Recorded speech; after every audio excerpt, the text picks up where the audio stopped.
New episodes of Abbott Elementary airing Wednesday, 8:30 p.m. Eastern on ABC. The season 5 mid-season premiere was just last night, which means you can check out that episode today on Hulu. The man who plays the role of Mr. Johnson, William Stanford Davis, is here on the Rich Eisen Show. And I'll just repeat here for our radio audience as a simulcast, just congratulations on this show's massive success. Thank you. Yeah. You never know. You know, sometimes, especially when they shoot pilots, some of them are very good, but they never see the light of day. This was like lightning in a bottle.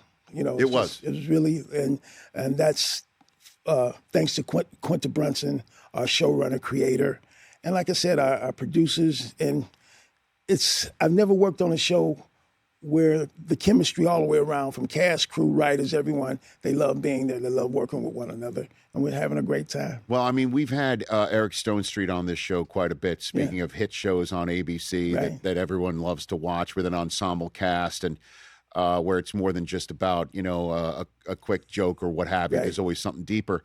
And he just said that when they shot the pilot, for Modern Family, that they were wondering, you know, he was wondering, you know, if this was real or not. And he said he got a call from Ed O'Neill saying, you know, hey, if this isn't a massive hit, then I don't know what I'm doing in Hollywood. Right. Did you feel the same way? We felt pilot? We felt it was very special.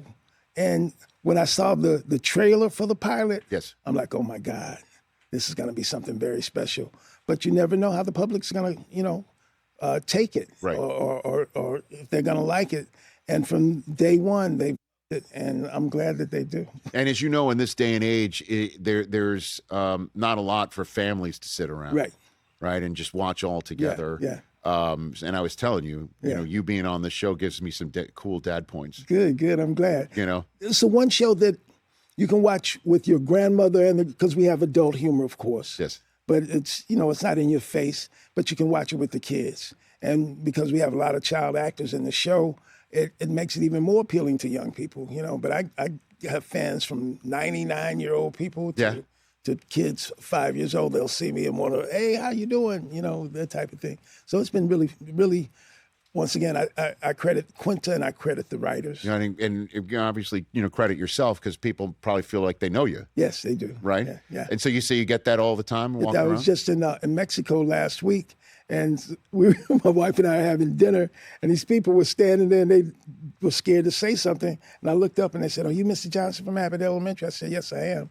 And they lost it. They just went crazy. Oh, I thought they were scared to say something because they recognized you from Ray Donovan. I don't know. They might be. I don't think they were born with Ray Donovan. I don't know. I mean, do you get a lot of that too? I do. Right. I get that. Potato pie. You know that. You know, but I get more about Mr. Johnson than anything now. Well, that's pretty cool. And again, congratulations on that. We were chatting in our green room. You're from St. Louis, Missouri. I am. Okay. Yeah. So your sports memories are what? Oh, my first baseball game to see the Cardinals, I went, and Stan Musial, we had bleacher seats, and Stan Musial was center field. That tells you how old I am. Mm-hmm. And I was just mesmerized. I was a Cardinal fan, but I'd always seen it on black and white television. Right. And going to Sportsman's Park, which was on Grand Avenue, we could almost walk there from my house. Right. I was just in awe. And I wanted to go to every game after that.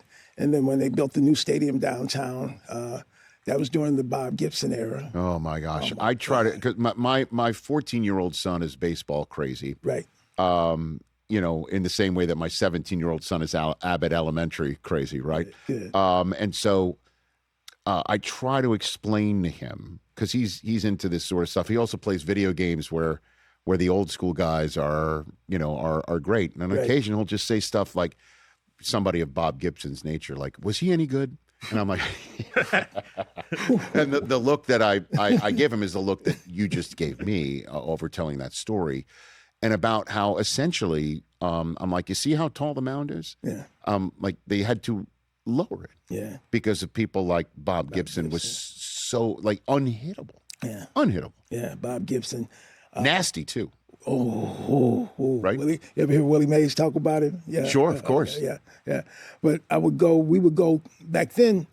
The Dodgers would come to St. Louis 2 times here, 2 times there. So we see him 4 times a year. Yes. I saw Don Drysdale pitch against Bob Gibson. I saw Juan Marichal pitch against. Like you had a ticket and you ticket and you would watch him, or you just sit at home on TV. You saw these games. My uncle would take me, especially when the Giants or the Dodgers came to St. Louis. That was like, oh yeah, we're going, or Milwaukee. Sure. Yeah. Because of Hank Aaron.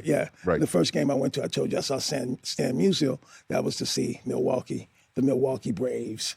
So you're going to a game and that's Stan Musial, and then when he goes into the dugout, out comes Hank Aaron? Like that happened? Like he's in the outfield? Yes. Wow. That is pretty amazing. That is great. Yeah. That was amazing. That was the very first baseball game I ever went to. Oh, my gosh. Yeah. Fantastic. Yeah. All right. And so are you still interested in the Cardinals? Or oh, my not God. Really? It's, once it's in your blood, it's in your blood. It's a religion. In St. Louis, the Cardinals are a religion, especially now that they don't have a football team or anything. They right. Have, XL, yeah. XFL. Yes, right. Yeah, but right. But yeah, it's I'll go see them when they play the Dodgers. I'm a Dodgers fan when they're not playing the Cardinals, but the Cardinals are in my blood, and especially back when the Bush family owned it, they made sure they had top flight pitching and everything. I don't know what's going on with them now, but I still love them. You must have watched the World Series this year then, right? Yes. That was an unbelievable. It was really one of the best World Series ever. Yes. And I understand I'm talking to somebody who said, I once saw Stan Musial play with Hank Aaron in the same game, or against. But this World Series, this past World Series was phenomenal. Was one of the best I've ever seen. Yeah. Did you go to any of the games or anything? We went to the playoff game. Okay. The one where Otani pitched, where he hit the 3 out of the park, actually. Oh, my gosh. I mean, this was my wife's first game she'd ever gone to, and now she's hooked. Oh, that'll do it. Wait, she's strung out. What? She's strung out on baseball. So your wife had never been to a baseball? Never been. She's from London. Okay. So sure. And you take her to the playoff game where Otani goes yard. Just goes crazy. That was against the Padres, right? Was it against them? No, was it? Who was that against? That was Milwaukee. The Brewers. Against Milwaukee. Yeah. Milwaukee, yeah. And again, this is great. I'm so I feel fortunate to be able to ask you this question. That game 4 against Milwaukee. Otani, the sound of the ball off his bat. Is it something that you've heard before? Nothing. I've heard shotguns blast. I heard shotgun blast. Right. And nothing when it hits a catcher's mitt, people would. Oh, you're talking about pitching. You're talking about. I'm just talking about the ball off. The ball of his is bat. back. Oh, that's a whole different thing, man.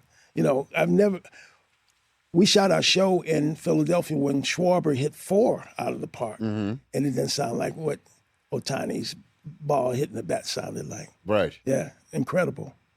Was that when you did the Always Sunny crossover? No, we did the Always Sunny crossover here in Los Angeles. Okay, you did that in Los Angeles. In L.A. But so it was different shooting it in Philadelphia. Yeah, we did. We went to Philadelphia to shoot at the Philly Stadium. To shoot there, and we shot the whole episode there.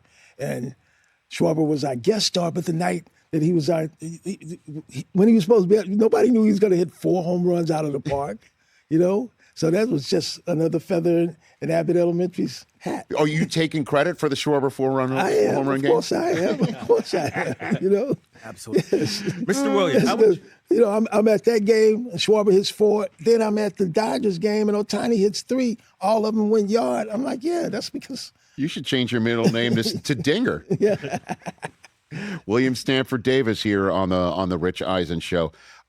So, man, this is I can go in so many different directions with you here. Yes, sir. Quick question, Mr. William. How would you, having seen all these legendary players, how would you compare Otani to some of the players that growing up were always legends? Good question. Great question. Whoa, man! I've seen some of the great pitchers. I've seen Juan Marichal pitch. I've seen. Once again, I'm telling you my age. It's all good. But I've never seen anything like this man. I've never seen anything like him. Like I said, pitching or hitting. It's unlike anything I've ever seen. Yeah. Obviously, you keep talking about your age. Yeah. You didn't see Babe Ruth play. Neither did I. Damn near. Right. But